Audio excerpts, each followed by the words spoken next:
Pemirsa Banjar TV, terima kasih masih bersama kami dalam Lintas Bandung Sepekan. Kali ini protes yang dilakukan warga Kuin berdasarkan hukum dan kesepakatan bersama sebelumnya. Selain itu, pembukaan makam Sultan Suryansah yang juga tidak ada instruksi dari wali kota yang mengizinkan membuka objek wisata religi tersebut. Sementara itu, Kasih Cagar Budaya dan Permusiuman pada Dinas Pendidikan dan Kebudayaan Kalsel ini mengaku adanya keterlambatan dan tidak mengecek ke lapangan untuk pemasangan papan plang anggaran pemeliharaan makam Sultan Suryansah. Dengan membentangkan spanduk bertuliskan tolak dan melanggar status quo serta melanggar aturan yang disepakati, ratusan warga Kuin yang berasal dari sekitar komplek makam Sultan Suryansah protes dan melakukan aksi unjuk rasa. Didampingi kepengurusan baru, para warga ini tak hanya melakukan aksi protes lantaran dibukanya makam Sultan Suryansah tersebut oleh kepengurusan yang lama. Pihaknya juga melakukan penutupan makam dengan menggunakan gembok dan membentangkan spanduk bertuliskan makam ini ditutup sementara dalam keadaan status quo. Aksi ini dikawal aparat kepolisian, TNI, serta Satpol PP. Menurut Ketua baru Pengurus Makam Sultan Suryansah, Budi Santoso Humaydi, protes ini dilakukan warga berdasarkan hukum dan kesepakatan bersama sebelumnya. Selain itu, pembukaan makam Sultan Suryansah juga tidak ada instruksi wali kota yang mengizinkan membuka objek wisata religi tersebut. Pihaknya mengkhawatirkan apabila dibiarkan, maka tidak menutup kemungkinan akan menjadi klaster baru dalam penyebaran virus corona. Dibuka dengan alasan ziarah Pak Kapolda itu ada Kapolda, tapi mereka tidak menutup kembali. Jadi akhirnya kami koordinasi dengan pihak kepolisian, aparat untuk kembali menstatuskan quo. Dengan alasan dan dasar hukum apa Bang? Alasannya karena mereka melanggar. Melanggar dalam artian apa? Melanggar dalam kesepakatan Kapolresta. Kapolresta kan sudah menyatakan status quo. Mereka yang melanggar. Harapannya segera secepatnya ada perundingan. Jadi kita tunggu aja. Mau Cirebon Pagusian, dia sangat setuju menutup makam ini.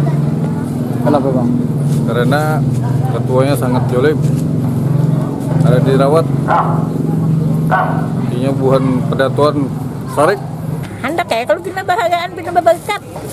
Nah, supaya nang kada bagus. Nah, nang lobak ditudungi.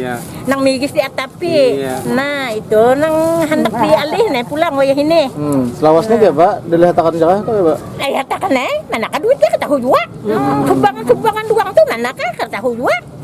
Nah, jadi pulang ini permintaan nih aku inilah hendaknya uang Kuin Subagang pulang. Nah, hendaknya pulang nang apa juga membuat bertadah-tadah di sini. Ya, terlepas itu ada permasalahan apa di sini, misalkan terkait masalah kepengurusan dan masalah itu nanti kita minta ke pemerintah kota lah yang selaku punya wewenang untuk menyelesaikannya. Karena ini kan cagar budaya punya historis bagi masyarakat, terutama kaum muslim punya historis. Jadi ya kita berharap kalau memang ada permasalahan-permasalahan di sini, kami himbau ya diselesaikan secara kekeluargaan. Pihaknya berharap dengan aksi yang dilakukan warga dan pengurus yang baru ini akan ada perundingan serta kesepakatan terkait penutupan kembali diberlakukannya status quo makam Sultan Suryansah tersebut. Rijali Apandi, Banjar TV.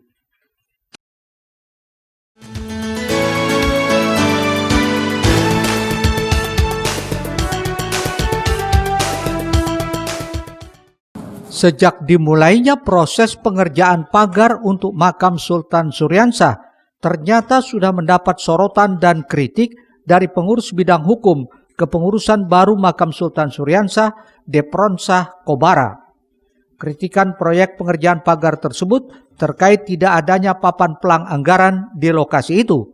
Padahal seharusnya papan pelang tersebut menjadi kewajiban sebagai bukti transparansi dilakukan Dinas Pendidikan dan Kebudayaan Kalimantan Selatan bidang pembinaan kebudayaan. Akibatnya tak salah kalau beberapa kalangan menduga pekerjaan tersebut sebagai proyek siluman. Kami terkait dengan pembangunan pagar, kebetulan tadi kami sudah menanyakan ke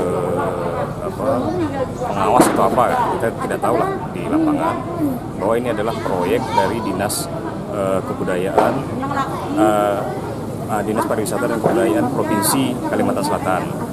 Nah, kami menanyakan papan pelang dalam pengerjaan proyek ini mana. Nah, karena ini dalam SOP dalam pembangunan itu wajib. Karena ada beberapa undang-undang yang dilanggar. Undang-Undang 14 tahun 2010 tentang keterbukaan informasi, dan ada Perpres. Nah, Perpres 70 tahun 2012. Nah, perubahan dari Perpres 45 tahun 2010. Nah, itu yang menjadi dasar. Nah, di situ jelas, artinya papan pelang ini biar diketahui oleh masyarakat. Nah, karena masyarakat kan bagian dari pengawas juga di situ. Nah, apakah dana ini anggarannya dari APBD, APBN? Nah, kalaupun tidak ada pelang itu sama saja bisa kita kategorikan sebagai proyek suluman. Menindaklanjuti permasalahan itu, Banjar TV sempat menanyakan hal tersebut kepada Dinas Pendidikan dan Kebudayaan Kalsel melalui bidang pembinaan kebudayaan. Kasih Cagar Budaya dan Permusiuman Ari Rispansah mengaku ada keterlambatan dan tidak mengecek ke lapangan untuk pemasangan papan pelang anggaran tersebut. Tak hanya itu, dijelaskannya proyek tersebut bukanlah pembangunan pagar, melainkan pemeliharaan pagar yang sudah ada tanpa mengubah keseluruhan dari bentuk pagar sebelumnya. Anggarannya menggunakan dana APBD, tidak menggunakan dana yayasan atau pengurus setempat, dengan kisaran 200 juta rupiah. Memang kita keterlambatan kemarin kan untuk masalah papan nama, tapi tetap kita penuhi sebagaimana sudah ada kan. Kita hubungi para pelaksananya untuk memasang, mungkin kesalahan kita tidak melihat di lapangan kan pada saat itu kan. Tapi setelah itu kan kita anjurkan untuk melakukan pemasangan terhadap itu. Mungkin hari ini mulai lakukan pemasangan sudah. Itu ya Pak. Dari kegiatan tersebut, pemeliharaan di kawasan Sultan Suransah itu sebenarnya menggunakan dana APBD, tidak ada kita menggunakan dana yayasan.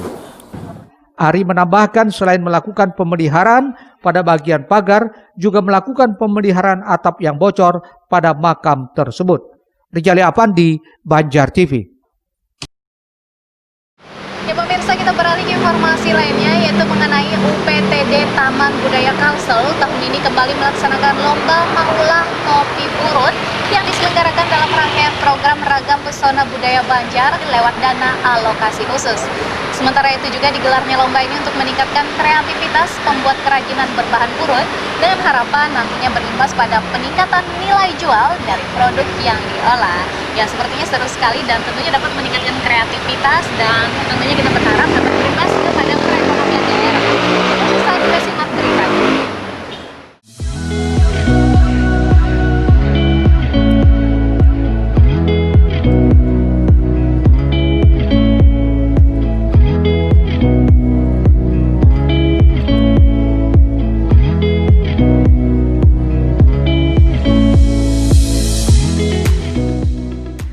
Puluhan ibu pembuat kerajinan berbahan purun mengikuti lomba Maulah Topi Purun dilaksanakan UPTD Taman Budaya Kalimantan Selatan di Gedung Balai Rungsari, Jalan Brigjen Hasan Basri, Banjarmasin.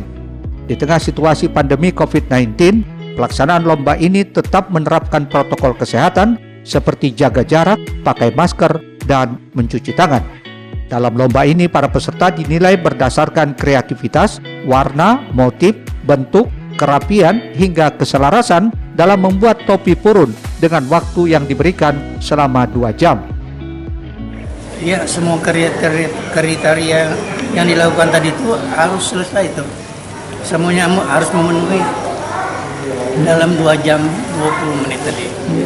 Kalau tidak memenuhi, mungkin nilainya agak kurang. Mungkin aja lebih bagus, cuman nilainya agak kurang. Tapi mungkin aja nilainya itu lebih bagus. Mungkin yang meskipun yang terlambat, tapi ada juga yang cepat tapi nilainya kurang. Maka kita anggap itu adalah yang bagus, itu adalah terbaik. Salah satu peserta dari Desa Sungai Kali, Kecamatan Barambai, Kabupaten Batola, Budi Arliani menyatakan dirinya kali ini membuat topi purun dengan motif sasirangan. Berharap masih bisa meraih juara pertama seperti yang pernah didapatnya tahun 2015 lalu. Berharap Tahun ini motif apa yang ingin pian tampilkan? motif sasirangan. Sirangan apa nih motifnya, Bu? Ngarannya? Gigi haruan kan? Gigi haruan. Kenapa mengambil itu, Bu? Memilih itu, Bu? Motif itu, Bu? Kan Banjarmasin ini anunya apa tuh? Ciri khas. Ciri khasnya sasirangan. Jadi dengan ciri khas itu pian mengambil ini, Bu? Sementara itu, Kepala UPTD Taman Budaya Kalsel Suharyanti menyebutkan digelarnya lomba ini untuk meningkatkan kreativitas pembuat kerajinan berbahan purun dengan harapan nantinya berimbas pada peningkatan nilai jual dari produk yang diolah. Harapannya dan tujuannya supaya bikin acil-acil yang punya keahlian itu supaya dia tidak cuma hanya sekedar mengolah aja. Dalam artian pertama dia tetap kreatif, tetap beraktivitas, tapi di situ dengan adanya lomba minimal dia punya beliau abu-buahnya ini bisa menambah atau lebih berkreasi lagi. Kalau cuma hanya sekedar pameran kan ya itu aja kan gitu. Tetapi kalau dengan lomba kan otomatis dia berusaha bagaimana menampilkan atau membuat yang baik lebih baik. Nah itu yang harapan kita. Dan harapan kita produk-produk hasil dari tangan sendiri, kreativitas dari tangan sendiri itu hasilnya nanti tidak kalah dengan produk-produk yang lain. Pada lomba ini selain mendapatkan trofi kejuaraan, juga mendapatkan uang pembinaan dengan total mencapai 15 juta rupiah.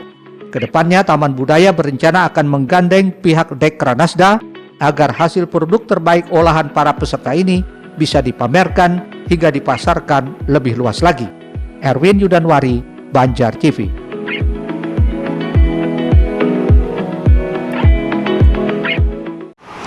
Pemirsa, informasi penutup lintas benua sepekan kali ini adalah berita mengenai memanfaatkan ember atau drum plastik dari berbagai ukuran. Ini guna untuk budidaya ikan dan sayur, menyongsong ketahanan pangan mandiri di tengah masa pandemi saat ini. Tak hanya itu pemirsa, hasil dari budidaya tersebut sudah menjadi bahan olahan makanan ringan industri rumahan yang dipasarkan dan menjadi tambahan penghasilan bagi masyarakat. Lalu bagaimana caranya? Yuk kita ikuti liputannya. Inilah yang dilakukan para dosen Universitas Sarimulya dari Prodi Teknologi Informasi dan Prodi Sistem Informasi. Sebagai wujud tridharma perguruan tinggi diantaranya pengabdian kepada masyarakat dengan melakukan penerapan lapangan bertema pemanfaatan teknologi informasi dalam budidaya ikan dan sayur, menyongsong ketahanan pangan mandiri di masa pandemi. Pengabdian masyarakat ini disambut positif warga kawasan Sungai Andai, Banjarmasin saat pengenalan dan sosialisasi tentang tata cara budidaya ikan dan sayuran, memanfaatkan pekarangan rumah yang kecil seperti berlangsung di halaman masjid setempat.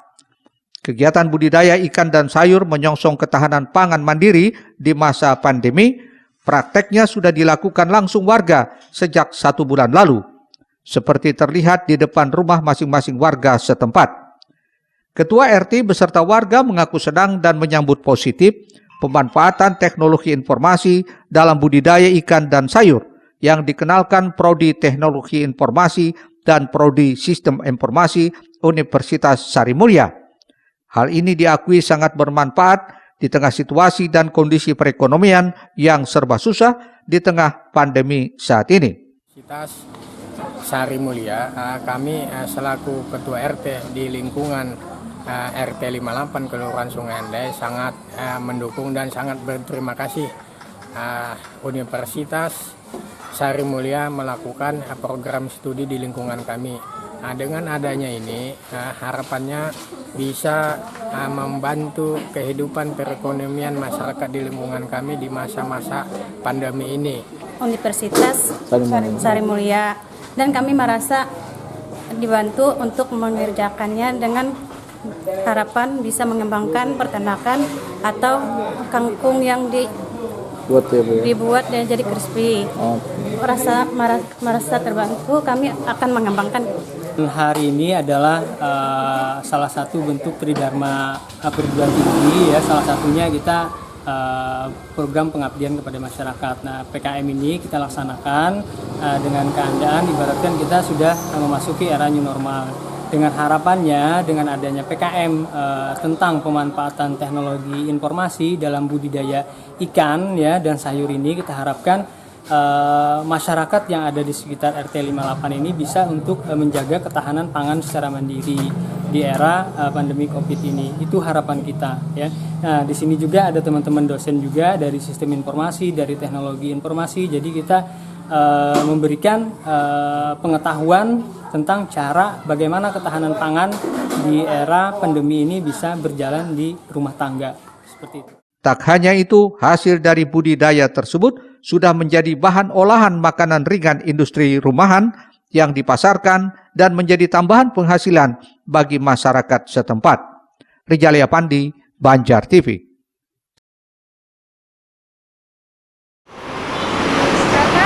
Malam, terima kasih.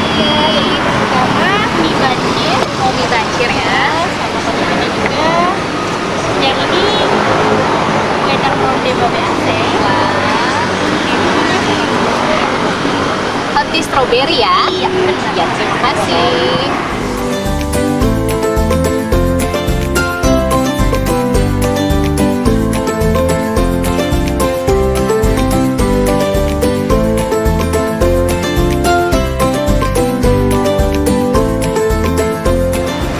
Ada dessertnya juga, tahu bakso. Sama yang ini tahu garlic. Oke. Ya, terima kasih Mbak ya.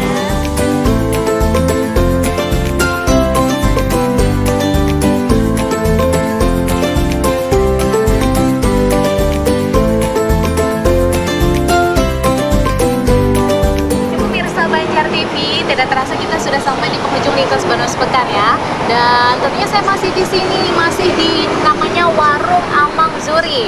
Nah, tepatnya ini berada di depan Hotel Zuri Express. Dan di sini saya sudah memesan beberapa angkringan yang disediakan di sini yang dari aromanya saja sudah sangat menggugah selera.